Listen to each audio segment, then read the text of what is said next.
요한복음 8장 28절에서 32절까지 같이 읽으실 때 살아계신 하나님의 음성으로 들으시기를 바랍니다. 같이 읽겠습니다.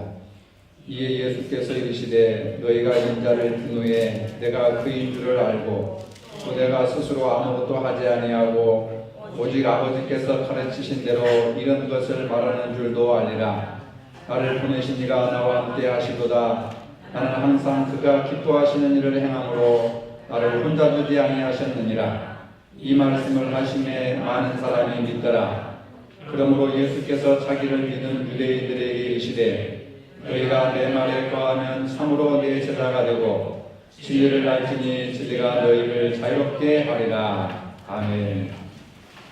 어렸을 때 이런 경험을 한 번쯤 하셨을 줄로 압니다. 어느 날 어머니가 갑자기 나타나셔서 내가 너를 가졌을 때 이런 꿈을 꾸었다 하면서 태몽의 이야기를 들려주셨을 때가 있었을 것입니다. 저도 어렸을 때 들었기는 들었는데 너무 오래된 이야기라 좋은 이야기 같은데 구체적으로 지금 말해보라면 잘 모르겠어요. 뭘 봤다고 하던데 그래서 뭘 봤는가 늘 그런 생각들을 하게 되는 겁니다. 아마 여러분들도 부모님으로부터 태몽을 꾸었다. 그래서 너가 이 세상에 나왔다. 그런 얘기들을 한 번쯤 들어보았을 걸로 압니다. 이런 이야기가 성경에 나옵니다. 이삭의 아내 리브가가 잉태하였을 때 뱃속이 불편해가지고 하나님 앞에 물었습니다. 그러니까 하나님께서 말씀하시기를 내가 쌍둥이를 가졌는데 두 아이가 서로 나뉘어지고 큰 자가 어린 자를 섬기리라. 태몽을 꾸었고 태몽에 있는 아이의 운명에 대해서 하나님께서 어머니에게 말씀을 하셨습니다. 마침내 리브가가 에서와 야곱을 낳았는데 형 에서가 동생 야곱을 섬기는 그러한 민족이 되고 말았다고 하는 그런 이야기가 성경에 기록되어 있습니다. 모든 인생에는 반드시 목적이 있다고 하는 겁니다. 목적이 없이 태어나는 사람은 이 세상에 아무도 없습니다. 심지어는 풀 한 포기, 나무 한 그루까지라도 자기의 어떤 존재 목적이 분명히 있는 겁니다. 그런데 세상에 사는 모든 사람은 목적대로 살아갈 때에 참된 인생의 가치를 느끼고 행복을 느낀다고 하는 겁니다. 그런데 사람이 이 목적을 상실하면 왜 사는지, 왜 살아야 하는지, 어떻게 사는지, 어떻게 살아야 하는지 그 목적의식을 상실하게 되고 절망에 빠지게 되고 그리고 인생을 그냥 아무렇지도 않게 허비하며 살아가는 그러한 사람들이 나타나게 되는 것입니다. 우리 인생도 마찬가지입니다. 인생의 행복은 내가 세상에서 얼마나 높은 지위를 가졌느냐, 내가 얼마나 많은 재산을 모았느냐, 내가 세상적으로 얼마나 성공을 했느냐 이것에 따라서 인간의 행복이 나타나지는 않습니다. 내 인생의 가치라고 하는 것은 내가 과연 인생의 목적대로 살아가고 있는가 아니면 인생의 목적대로 살아가고 있지 못하는가에 따라서 행복과 불행이 갈라진다고 하는 겁니다. 잘 사는 사람, 행복한 삶을 살기 위해서 무엇보다도 중요한 것은 바로 목적대로 살아간다고 하는 겁니다. 마라톤 경기를 여러분들이 아실 겁니다. 42.195km를 그 목적을 위해서 그 목적지를 이루기 위해서 온갖 배고픔과 또 목마름과 고통과 말할 수 없는 그런 자기와의 어떤 싸움을 통해서 목적을 이루고 상급을 받는 것이 마라토너의 바로 그 달리는 이유가 바로 그런 겁니다. 우리 인생을 마라토너라고 하고 달리기라고 한다면은 목적을 가지고 달리는 인생과 목적을 갖지 못하고 달리는 인생은 똑같은 인생의 길을 가면서도 벌써 다르다고 하는 겁니다. 목적이 있는 사람은 목적이 있기 때문에 가지만 목적이 없는 사람은 내가 왜 살아야 되는지, 왜 돈을 벌어야 되는지, 내가 왜 공부를 해야 되는지, 내가 왜 교회를 다녀야 되는지, 내가 왜 운전을 해야 되는지 의미가 없어지는 거예요. 의미가 없다 보니까 행복이 없는 겁니다. 열정도 없는 겁니다. 그래서 늘 방관주의자가 되고 냉소주의자가 되고 비판하고 부정적인 생각들만 가득 차게 되는 것입니다. 여러분, 인생의 바른 목적지를 향해 달리시기를 바랍니다.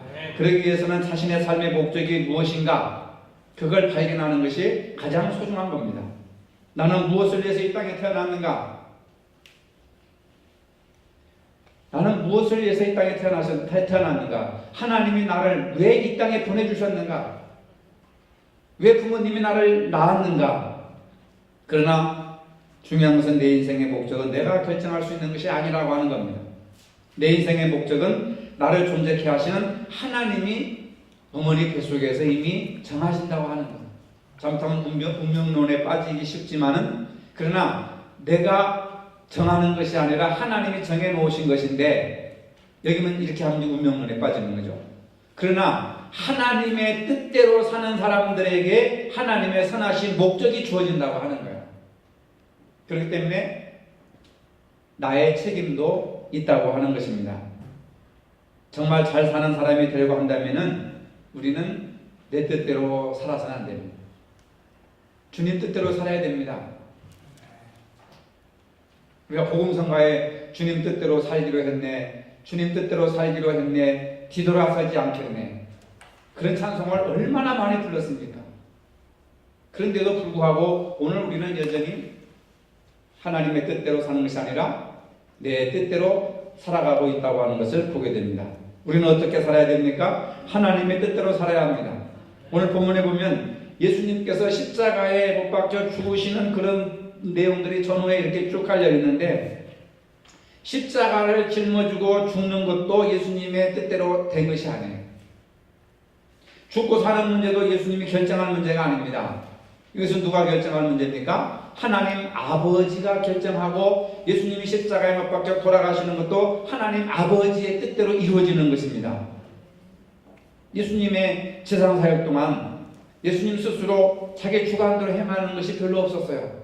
전부 보면은 아버지의 뜻을 이루려 함이니라, 아버지의 뜻대로 하기 위함이니라, 성경에 기록되었을 때 구약에서 예언된 말씀이 이루어졌느니라, 아버지의 뜻이니라 하면서 예수님의 모든 생활이 전부 철저하게 하나님의 뜻을 이루고 말씀을 이루기 위해서 행동하시고 활동하셨던 그런 것을 보면은, 오늘 우리들도 내가 하고 싶은 것이 있지만은, 내가 하고 싶지 않은 것도 있지만은, 그러나 아버지의 뜻이 무엇이냐, 그것을 먼저 묻고 아버지의 뜻을 먼저 구하는 것, 그것이 바로 하나님의 뜻대로 살아가는 방법이라고 말할 수가 있습니다. 십자가가 커다란 고통이었지만은 하나님의 뜻이기에 기꺼이 순종할 수 있는 믿음. 우리는 알기는 하지만은 이거 해서는 안 되는데, 이거 하지 말아야 되는데, 또 이걸 해야 되는데 하는 걸 알지만은 순종을 못하는 거예요. 십자가를 짊어지면 인간을 구원시킬 수 있다고 하지만 십자가를 우리가 짊어지지 못하는 겁니다. 그 십자가는 주님의 몫이고, 나는 그냥 기쁨을 누리는 거, 얼마나 이기적인 욕망입니까, 여러분? 도덕적으로 악한 것이 죄가 아닙니다, 여러분. 진정한 악이라고 하는 것은 하나님의 뜻에 어긋나는 것이 죄고 악한 것이라고 하는 겁니다. 인류의 조상 아담과 하와가 선악과를 따먹었다고 하는 것이 그게 무슨 죄예요? 하나님이 그만한 아량도 없습니까? 선악과 열매 하나, 그 많은 나무 중에 열매 하나 인간이 따먹는 그거 허용을 못해서 죽여버리는 거요? 저주하는 겁니까? 그런 문제가 아니잖아요. 하나님의 뜻에 불순종하는 것이 죄라고 하는 거예요. 여러분들은 죄라고 하면, 내가 살인을 했어, 강도짓을, 도둑질 안 했어, 나는 그렇기 때문에 술도 안 먹고 담배도 안 피워, 나는 술집도 안 가고 노래방도 안 가고, 나는 포르노도 안 보고, 나는 욕도 안 해. 이것이 선하고 이런 것들을 죄라고 생각하면 그건 도덕이고 윤리 차원이란 말이에요. 기독교는 그것을 뛰어넘어서 하나님의 뜻대로 살아가지 않는 것이 죄고 악이라, 그 말입니다.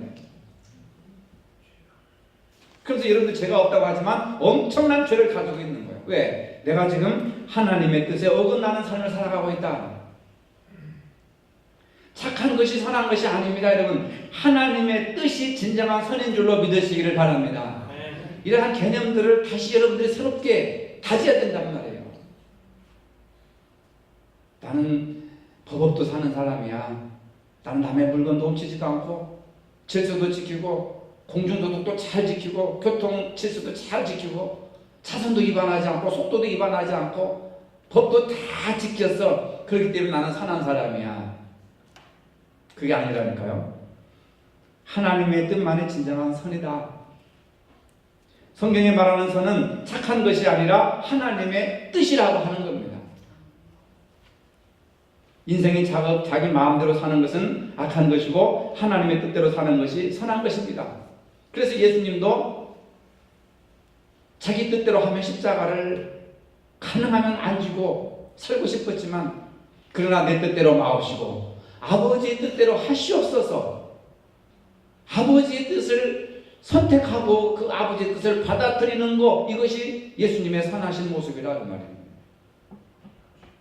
하나님의 뜻대로 사는 것은 영원까지 그 가치가 빛을 발하는 것입니다. 우리가 돈을 벌기 위해서 쓰는 것보다 먼저 하나님의 뜻대로 살기 위해서 애를 써야 하는 겁니다. 지식을 구하는 것보다도 먼저 하나님의 뜻대로 살기를 구해야 하는 겁니다.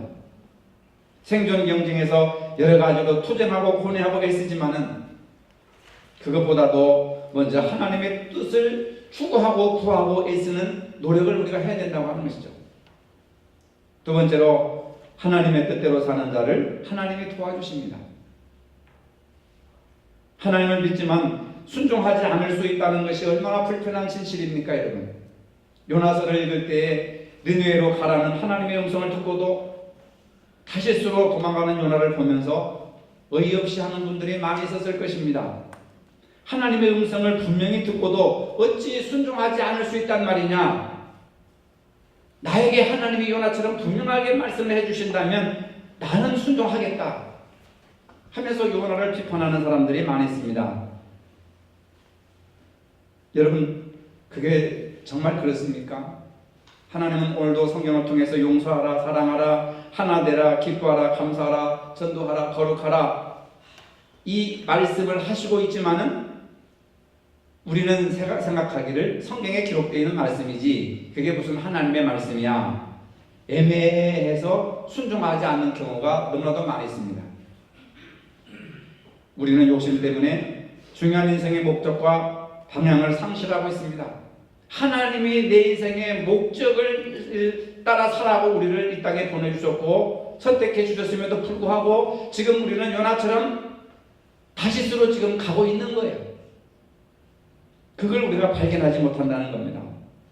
방향과 목적을 잃고 그저 남보다 빨리, 남보다 많이, 남보다 높이, 남보다 많은 것을 모으고 높아지는 것에만 정신이 온통 팔려가지고 인생의 진정한 목적의식을 상실해버리고 살아가고 있다 그 말입니다. 그렇기 때문에 우리는 이 시점에서 인생의 목적을 다시 한번 찾아봐야 하는 겁니다. 그것을 우리는 하나님의 말씀에서 찾아야 하는 것입니다. 우리를 향하신 하나님의 선하시고 기뻐하시고 온전하신 뜻이 무엇인지 분별하라고 말씀하셨듯이 하나님의 뜻이 무엇인지 지금 이 시점에서 우리가 분별할 줄 알아야 된다는 거죠. 더 늦기 전에 삶의 의미와 목적을 찾아야 하고 하나님이 우리를 창조하시고 이 땅에 보내주신 목적, 소명이라고 하는 겁니다. 그것을 우리가 발견할 때 여러분들의 남은 인생이 가치 있게 행복하게 하나님의 선하신 뜻대로 살아가게 된다고 하는 거예요. 평생 이 목적을 깨닫지 못하고 살면 결국 하나님의 뜻과 반대되는 삶을 살았기 때문에 얼마나 비참한 종말을 맞겠습니까, 여러분? 그래서 우리는 이 땅에 보내주신 하나님의 소명을 발견해야 됩니다. 왜 하나님이 나를 보내주셨을까? 왜 이 땅에 살게 하셨을까? 왜 이 교회를 섬기게 하셨을까? 왜 이 사람을 만나게 하셨을까? 무슨 목적이 있을까? 무슨 소명이 있어서 나를 부르셨는가? 그것을 알고 깨닫는 것이 구원이고 영생입니다, 여러분. 그런 사람만이 행복해질 수 있고 천국의 삶을 살아갈 수가 있다고 하는 겁니다. 여러분들은 지금까지 인생의 목적을 찾았습니까? 지금 그 목적대로 열심히 여러분 살아가고 있습니까? 요즘 동주라는 영화가 화제가 되고 있습니다. 대학생의 신분으로 일제시대 독립운동을 하다가 잡혀서 후쿠오카 감옥에서 무진 고문과 생체실험 주사를 맞고 죽어간 윤동주와 송명규의 이야기입니다. 여러분 윤동주 하면 잘 아시죠? 저는 윤동주의 십자가라는 시를 좋아합니다. 쫓아오는 햇빛인데 교회당 꼭대기에 십자가에 걸렸습니다. 첨탑이 저렇게 높은데 어떻게 올라갈 수 있었을까요? 종소리도 들려오지 않는데 휘파람이나 불며 서성거리다가 괴로웠던 사나이 행복했던 예수 그리스도에게처럼 나에게도 십자가가 허락된다면 모가지를 두리우고 꽃처럼 피어나는 피를 어두워가는 하늘 밑에 조용히 흘리겠습니다. 그는 29세의 나이에 신앙과 독립이라는 신념을 위해서 기꺼이 죽어갔습니다. 여러분 지금은 사순절 기간입니다. 윤동주의 시처럼 나에게도 십자가가 허락된다면 기꺼이 그 십자가를 짊어지고 피를 흘리며 조용히 그 길을 따라가겠습니다. 그리고 그는 신앙과 신념을 지키다가 결국은 고문 끝에 죽임을 당하고 말았습니다. 이것이 바로 하나님의 뜻대로 살아가는 절망의 땅 조선에서 젊은이들이 선택해야 될 최고의 삶. 역사의 후대가들은 그들을 위대한 영웅이라고 이렇게 평가를 하고 있습니다. 오늘 우리들도 예수님을 따라가는 결단이 있어야 합니다. 주님과 함께 진리의 길을 가야 하고 또 생명의 길을 가야 하고 오늘 우리에게 주어진 그 사명의 길을 걸어가야 하는 것입니다. 이것이 하나님의 뜻대로 살아가는 방법이라고 하는 겁니다. 순종하는 것이 하나님의 뜻인 줄로 믿으시기 바랍니다. 감사가 하나님의 뜻인 줄로 믿으시기를 바랍니다. 그런데 우리는 예수를 믿은 지 오래됐지만 왜 지금까지 주님의 뜻대로 살지 못했을까? 돈이 없어서? 시간이 없어서? 여러분 절대로 아닙니다. 바로 언어의 실수와 인간관계의 갈등 때문에 우리는 하나님의 뜻대로 살지 못하고 있습니다. 돈이 없어서 하나님 뜻대로 사는 것이 못 사는 것이 아니고 너무 바빠서 하나님의 뜻대로 못 사는 것이 아니고 내가 너무 못나서 내 마음속에 너무 큰 상처가 있어서 남을 불신하고 긍정적인 말을 못하고 부정적인 말을 하고 상처되는 말을 하고 상처되는 행동을 함으로써 인간관계가 갈등의 파괴가 되고 그리고 관계가 단절되고 그러다 보니까 주님 뜻대로 살지 못하는 하나님의 뜻대로 나도 살지 못하고 다른 사람들도 하나님의 뜻대로 살지 못하게 하는 그러한 요소들이 우리 안에 내재되어 있다는 것을 우리가 발견할 수가 있습니다. 그렇기 때문에 우리가 이 상황에서 십자가를 짊어진다고 하는 것은 부정적인 말 대신에 긍정적인 말을 하고 악담과 저주와 불평과 원망 대신에 좋은 말을 많이 하는 것. 하나님이 오늘 우리 현실 속에서 우리에게 요구하시는 것이 뭐겠습니까? 부자 되라, 성공해라, 기업을 넓혀라, 뭐 이런 거겠습니까? 아니잖아요. 선하게 살아라. 많은 사람들에게 예수 그리스도를 증거하라. 예수 그리스도를 나타내라. 너를 통해서 선한 영향력을 많은 사람들에게 끼쳐라. 세상의 소금과 빛이 되라. 여러분 사랑한다는 말, 긍정적인 말, 위로하는 말 이런 것들이 풍성하면 가정이 건강하고 가정 자식들이 행복하게 건강하게 자랄 수 있습니다.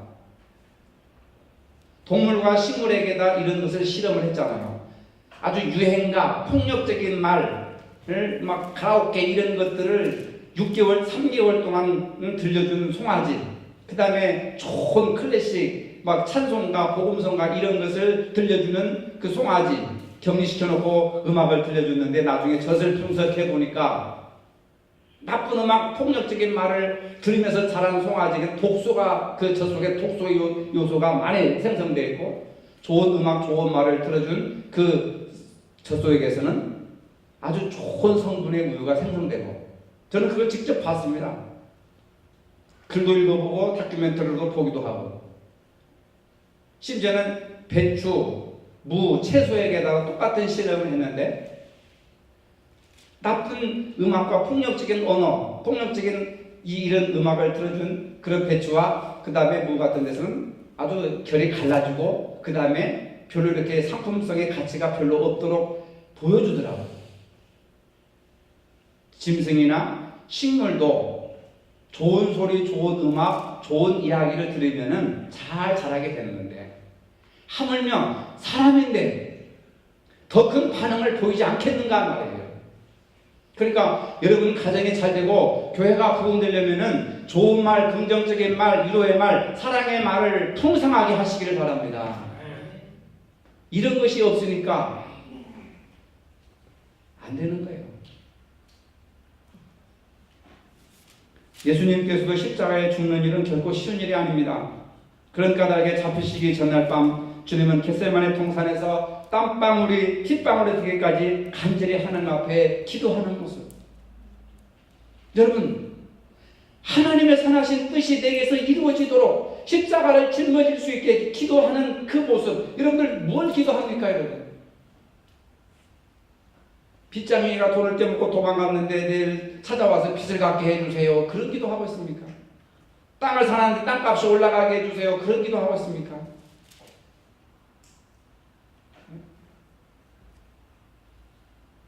하나님의 뜻대로 사는 것이 내 인생에서 가장 큰 기도의 제목이 되어야 되고, 눈물을 흘려야 될 기도가 되어야 되고, 땀방울이 흘려야 될 기도의 제목이 오늘 우리들에게는 왜 없느냐 그 말이에요.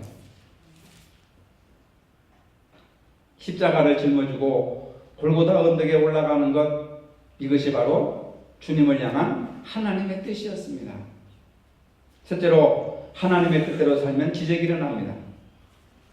연세대학교 명예교수인 김영석 교수님이 계시는데, 이분은 목사님도 아니고 신학을 전공하지도 않았습니다. 그는 철학자이고 평생 동안 철학교수로 살았습니다. 그런데 그분이 작년 9월, 2015년 9월에 96세의 나이에 예수라고 하는 책을 출판했습니다. 그분이 예수님을 안 것은 중학교 1학년 때 14살 때였습니다. 그때는 건강이 너무나도 약하고, 그때 당시 사람들은 먹을 게 없어가지고 영양실조 걸리고 폐결핵에 걸리고 막 많이 죽어갔잖아요, 여러분. 그분도 지금도 굉장히 이렇게 우리 황 집사님처럼 굉장히 이렇게 날씬하신 분이에요. 막 이렇게 등치가 좋으신 분이 아니에요. 약골입니다. 그때 건강의 한계를 느꼈기 때문에 그때 예수님을 만났다고 합니다. 그가 이렇게 말합니다. 그때 내가 찾은 것은 아버지로서의 하나님이었고 영혼의 친구로서의 예수님이었다. 하나님 아버지로서의 하나님, 14살 때 하나님을 아버지로 찾았고 영혼의 친구로서 예수님을 만났는데 80년 동안 단 하루도 빠지지 않고 하나님과 예수님은 내 생활에서 떠나지 않았다. 80년 동안 하나님과 예수님과 동행하는 삶을 살았다, 그 말입니다. 솔직히 말하면 나는 예수님을 잊거나 떠날 때가 있어도 예수님은 항상 내 곁에 있었다.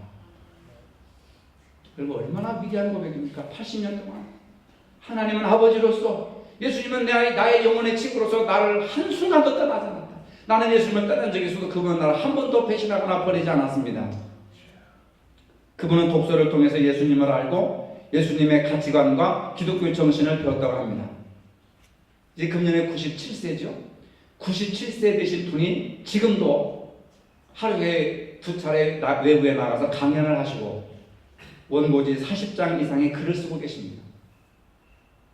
여러분, 그거 무슨 앉아서 글 쓰는 거 그게 아니죠. 저도 글을 쓰는데 7줄, 6줄, 7줄 문장 뭐 일기 쓰는 게 아니고, 어떤 전공에 대해서, 전공 분야에 대해서 글을 쓸 때는 7줄, 8줄 쓰는데 2시간, 3시간씩 고민을 해요. 문장 하나 만들어내는 게 그게 쉬운 일이 아닙니다.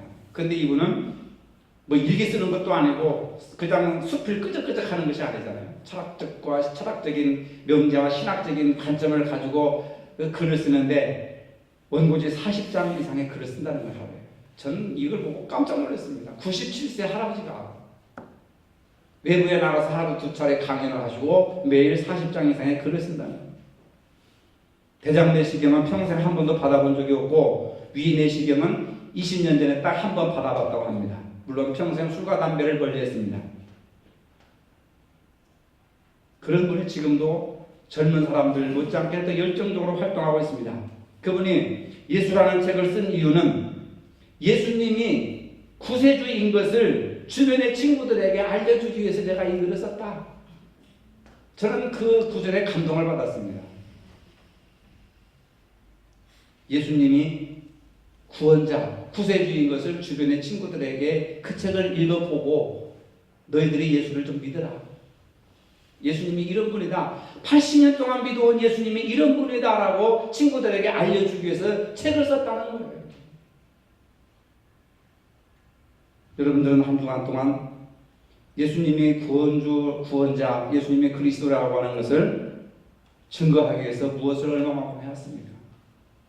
저는 도전을 받았습니다. 나도 책을 한번 써야 되는 게 아닌가.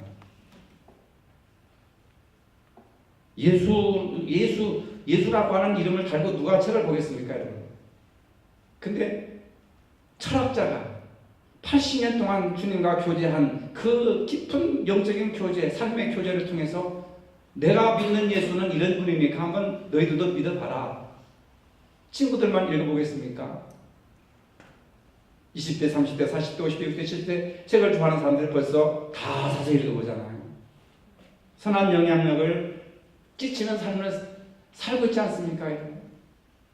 굳이 여러분들이 책을 못 쓰더라도 얼마든지 말로써, 행동으로써 내가 믿은 예수님, 20년, 30년 동안 믿어온 예수님이 이런 예수님이더라 하고 여러분들이 말을 할 수 있지 않느냐 말이에요. 근데 말을 못하는 거예요, 우리가. 유구무원인 겁니다. 이거 심각한 영적인 질병이 아니겠습니까, 여러분? 저는 그 책을 보면서 이 세상에서 많은 기적이 있지만 가장 큰 기적은 바로 내가 예수를 믿고 있다고 하는 것이다. 어둠의 자녀가 빛의 자녀로 신분변화가 된 것이 이것이 얼마나 큰 기적인가. 죄인이 의로 변화되고 죽을 수밖에 없는 죄인들이 의롭게 되었다고 하는 것. 본질상 죄의 자식들이 하나님의 자녀로 자리 이동을 했다는 것. 옛사람이 새사람으로 변화됐다는 것. 이보다 더 큰 기적이 어디 있느냐.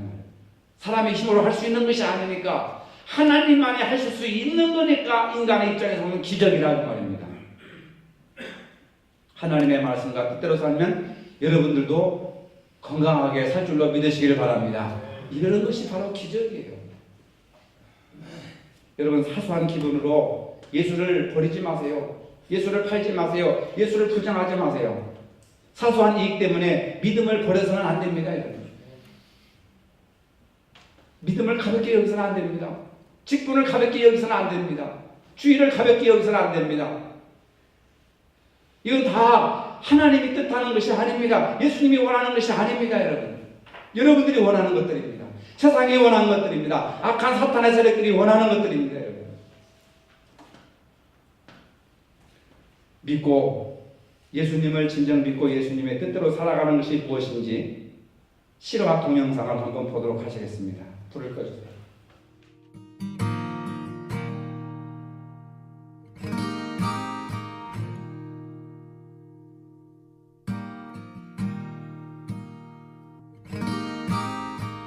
There's a true story of a small village in India. And in this village, there was this family that came to a saving faith in Jesus Christ as Savior and Lord. This agitated the village so much, and everybody became so upset that an angry mob gathered and shoved them into the public square. The village chief confronted them, and he said to the man, "If you and your family will not recant your faith, you all will surely die." The man didn't know what to say or what to do. And so the only thing that came to mind for him were the words of a song that he himself had composed when he had first surrendered his life to God. And so he began to sing, "I have decided to follow Jesus. No turning back, no turning back." And with that, horrifically, his children were killed. I have decided to follow Jesus. I have decided to follow Jesus. Jesus. I have decided to follow Jesus. No turning back, no turning back.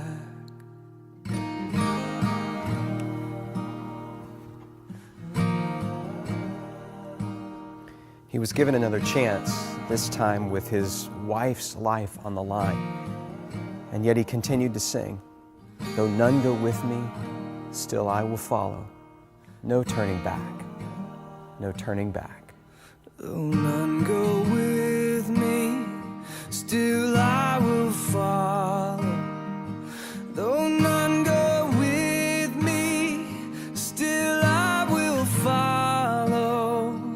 Though none go with me, still I will follow. No turning back, no turning back. After her tragic death, he was given one final opportunity, this time to save himself. And yet he continued to sing. Cross before me, the world behind me. The cross before me, the world behind me. The cross before me, the world behind me. No turning back, no turning back.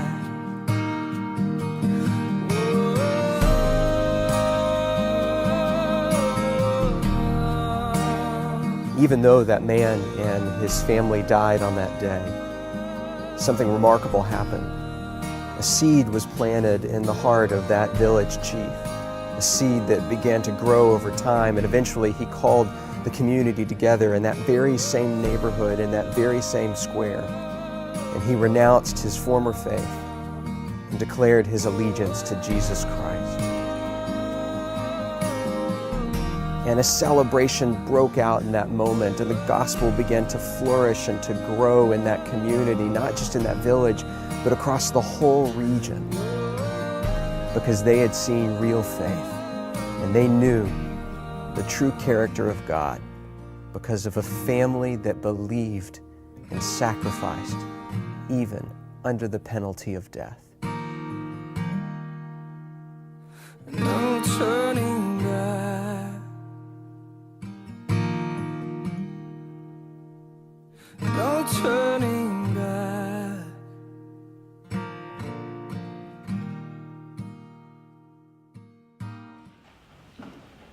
하나님의 뜻대로 산다고 하면서 내 뜻대로 살아왔습니다. 믿음을 이야기하면서 불신의 삶을 살아왔습니다. 사랑을 이야기하면서 증오의 삶을 살아왔습니다. 거룩을 이야기하면서 가장 속된 삶을 살고 왔습니다. 겸손을 이야기하면서 가장 교만한 자리에 앉아 있습니다. 하나님의 뜻대로 살지 못하는 죄들을 불쌍히 여겨 주시옵소서. 예수님의 이름으로 기도합니다. 아멘.